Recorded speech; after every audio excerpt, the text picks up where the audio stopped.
today I will be reviewing The Little Women of Atlanta, Season 3, Episode 3. So the opening scene starts out with Juicy,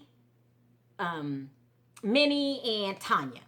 And immediately, before anyone said anything, I automatically knew that Minnie brought her alter ego, which I call our RBT, reality TV bitch. Now, this doesn't mean she's a real bitch in her personal life. It just means she's a bitch on the show because she understands how television works. No drama, no ratings. And that's exactly what she was doing when she brought Tanya, because she knows Tanya and Minnie don't really get along. So hats off to Juicy for getting it on and popping. She was making sure that the scene was nice and juicy. Maybe that's where she got her nickname. Anyhow, and then Tanya fell right into her role, which is staying in other people's business and arguing in third person. She's all about everybody else's dirt but her own. And once again, no one seemed to realize exactly what she was doing. She wanted to talk about Sam and Minnie and how they both were throwing digs at each other, and she went a little extra hard too for Sam. I mean, she backed down at the end, but she was really going in quite hard on Minnie, defending Sam. And Minnie bought this, like hook, line, and sinker. Minnie, you're my girl. You are hands down my favorite person on the show. And you're not perfect. There's a lot. Nobody's perfect. So there's a lot going on. But your list is getting a little long for me. Because I have to add to the list, like, you don't know how to argue. Like, you don't know how to cut people off. You don't know where to go, tell them to go shove it. You talk. You give them a chance to talk. Everything's kind of calm and demure. That's not going to work, Minnie. No. She's going to be back in your face next episode because you don't put your foot down hard enough. Now, I'm not blaming you or looking down on you. I'm just saying, when Money had an anger management problem, she went to a class working on her anger management. There's got to be some kind of professional arguing class because this is not going to work. And as you see, it really didn't work for her. She's still at it. She backed out of the room. No one realized any mess that she's creating. Although but maybe Juicy has an inkling something's going on. Because there was this time during the argument with the camera flashed to Minnie, and she was sitting in the corner right next to Tanya with this really sinister smile on her face. Kind of reminded me of Jack Nicholson in the movie One Flew Over the Cuckoo's Nest. She was like, did anybody catch her? She's like, so I'm wondering if Minnie's trying to if Juicy's catching on to what Tanya's doing here, but she's letting it play out for the camera because this is season 3. We'll find out what's really going on. So that's what happened in scene 1. Next Moving we have on. The twins. And the twins had to take Drea's baby to the doctor. And so when they were in the waiting room, waiting for their turn, Amanda asked her sister, "Where's Chris?" Now, I'm on the borderline with this because Amanda, you know where Chris is. I know where Chris is. I don't even know Chris. Where is Chris? Chris is gone. He's always gone. If you wanted to be more specific, like gone where, she can't tell you where. Just like I can't tell you where. Nobody can tell you where. Chris is always MIA. That's the problem. You know this is a soft subject. You know this is hard on your sister. But you did try to tread lightly a little bit this time. Like you didn't go in as hard as you usually do. But I don't want you helping her. Please do not help her. She's got to deal with this Chris situation on her own, and it seems like she's not even ready right now to say, get the hell out. She's just not there yet. So, and you keep hounding her about it is not gonna expedite the situation. So I did see where you brought it up, but then you kind of back down a little bit too. You know, when you said he's got you like this, you could have said a lot more, and you didn't. So that's good because you know we've all been there. Let me tell you, Drea, we've all been in a relationship that just isn't working.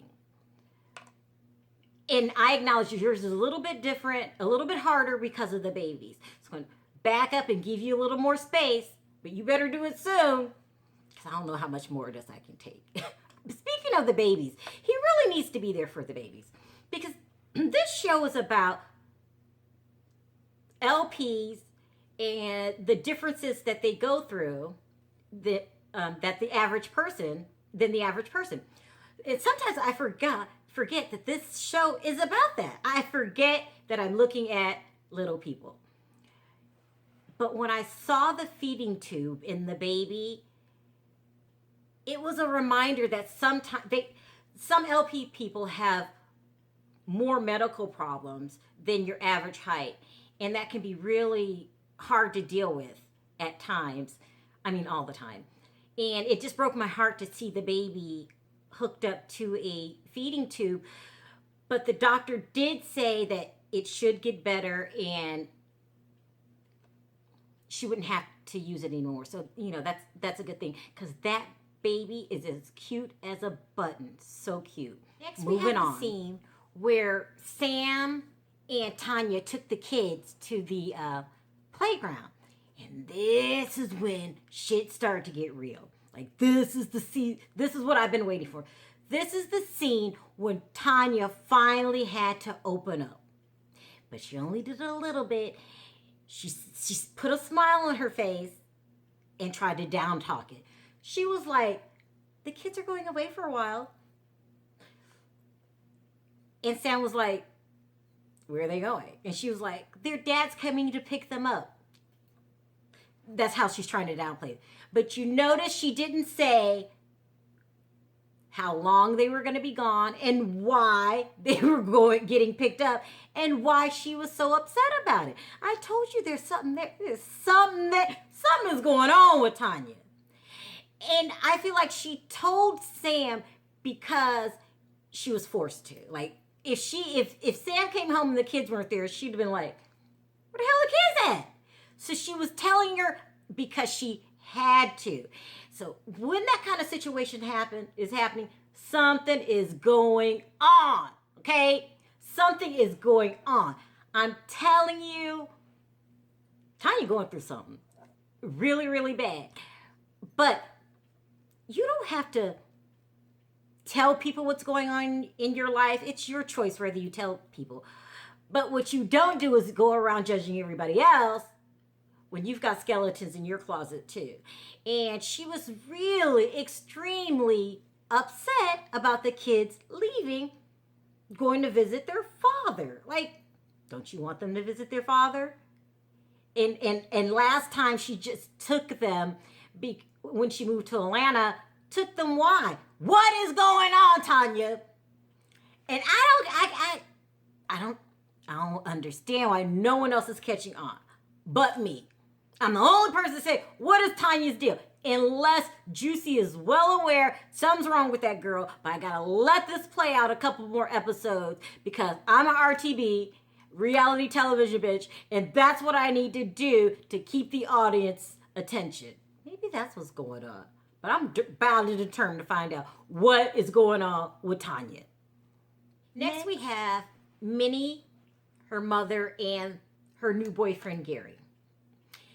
Now, I don't want to be Debbie Downer here. I'm telling you, I don't want to do it. I'm real serious because you already know I love Minnie. She's my favorite character on the show, and I refuse to start any mess with Minnie.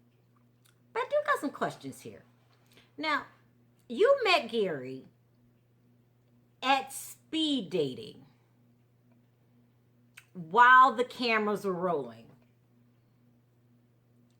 I don't know about that, Minnie. I'm just saying. I mean, he stands a lot to gain from that situation. So be very careful. And I know I'm not the only one who feels that way. I mean, that's why your mom was questioning the hell out of him. And while she's asking these questions, I'm thinking, oh my gosh, she just sealed the deal for me. Like, Minnie's mother is the best mother ever. Like, I wish she was my mom. I love Minnie's mom. So she comes in, she full on was no nonsense, don't mess my daughter over kind of attitude, or I'm messing you over. But so she questioned him, she grilled him, she was not playing. Then she had managed to turn everything back and end on a light note. They start talking about their favorite TV show, The Young and the Restless. That's the way to do it. Minnie's mom has to be example for every other mother out there. Be concerned, but not too concerned. Know what's going on, but don't meddle. It's the perfect combination. I really wonder how my mom's going to feel when they have to break the news to her. I'll be like, Mom, you got some changes to make. Like, you gonna need to be more like Minnie's mother, or me and you are done. I mean, I hope she doesn't feel bad, but that's just the way it is. My mom got to get her act together and start acting like Minnie's mom. I'm in love with Minnie's mom, hands down. And everything ended on a good note with Gary. And so if he messes up, he has to know there's hell to pay. You don't mess with Minnie's mom. Next we have Money and Juicy. Money took Juicy down to find this charity fundraising group. And I believe that you want to do this, Money, because you're still on this crusade to get everybody to think you're reform Money, your temper's gone, and you're a new improved woman. Listen, I'm not buying it. I'm sorry. I applaud you for working on it, but I'm not buying it. Old Money, you got one more episode, and I'm positive the old Money will resurface. In the meantime, you can go ahead and go to a little fundraising charity event, but still not buying it. Moving on. Then we had Money and Juicy. Juicy had to inform Money that she will not be going to the charity event. The whole episode, Juicy has been on full-on RTB, reality bitch mode, and she's been going hard. She's been stirring up trouble. Because she knew when she went with the girl the first time she wasn't going to go. You're not that in demand, Minnie. You were just trying to zhuzh up the show again. And I get it. I get it. That's why they call you Juicy. You got to make every scene juicy.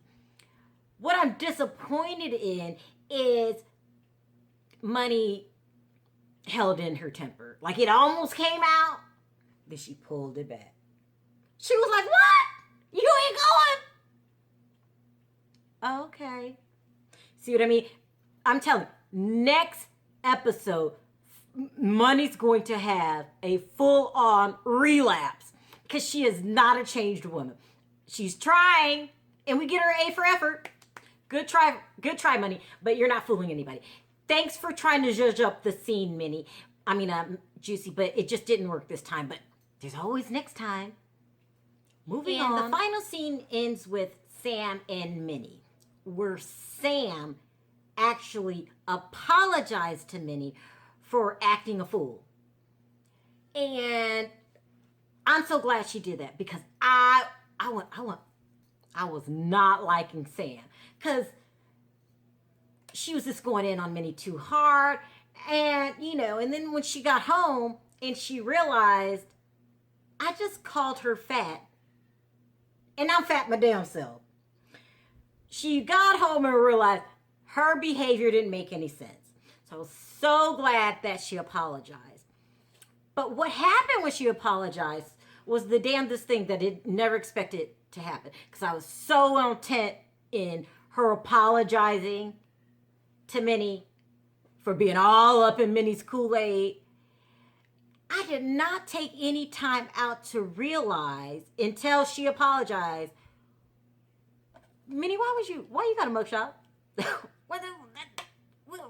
Why you been to jail? Like, nobody goes to jail without doing something. What did you do? Like, do I need to watch my purse when you're around? What did you do? Minnie, I cannot believe, now you're my girl, but there's a lot going on this list that you're not perfect about. What the hell did you do? Are you some kind of criminal? I can't believe I did not wonder why does Minnie have a mugshot? I wonder if they're going to address this issue later. I just want to know why my girl got a mugshot. But maybe that's what I like about the show. What I like the best about the show is they give me drama, but then they pull back. Because we all know some reality shows just go over the edge and take it too far. So it gives me just enough drama, and it also gives me just amount of happy scenes. So I'm not all uptight all the time I'm watching it. I love this show. I'm not hiding it. My favorite show. Loving it, loving it, loving it. And I'm kind of appreciating Juicy letting things unwind episode by episode. Because I'm starting to think, damn Juicy know what's going on. I'm starting to think that. But we'll find out. So I will be there on time next week. So until then, thanks for watching and see you next time. Bye.